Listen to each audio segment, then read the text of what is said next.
Hey, welcome back. I'm Kim Marinoff with A to B Franchise Consulting, and today we're going to talk about passive ownership or semi-passive ownership. Typically, people that are interested in this type of ownership are people that are employed and looking to kind of get something clicking along on the side so that they can eventually transition out of their job into a franchise that's already producing revenue. Also, people that are retired are looking for this because they're kind of tired of working, but they maybe want a little fun project on the side that can still produce revenue.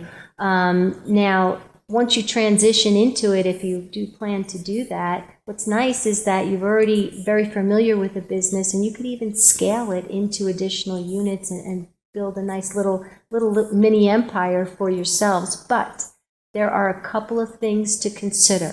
Number one, and most importantly, does the franchise company even allow for semi-passive or passive ownership? There are some that do and some that don't, and the ones that don't have found out the hard way that, you know what, they need their owners 100% into it in order for them to be successful. Now, the ones that do allow it typically have very, very strong training and support programs in place because you're going to have a manager for the business, and you want the manager to be able to lean on the franchise companies for support and not on you. So are those tools in place is really important to understand.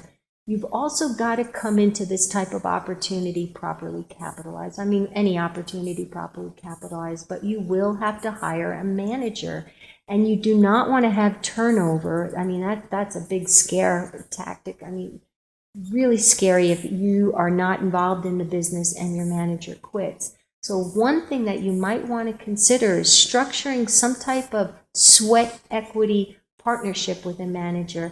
I did this with one of my managers in my former business where you can give them 4% a year and have them vest over a 5-year period of time so they can share in the profits each year, but they don't vest and actually take ownership, a piece of ownership of the business until they've been there for 5 years. And that can be a really effective way of reducing turnover and giving that manager a sense of real ownership in the business, which is what you want.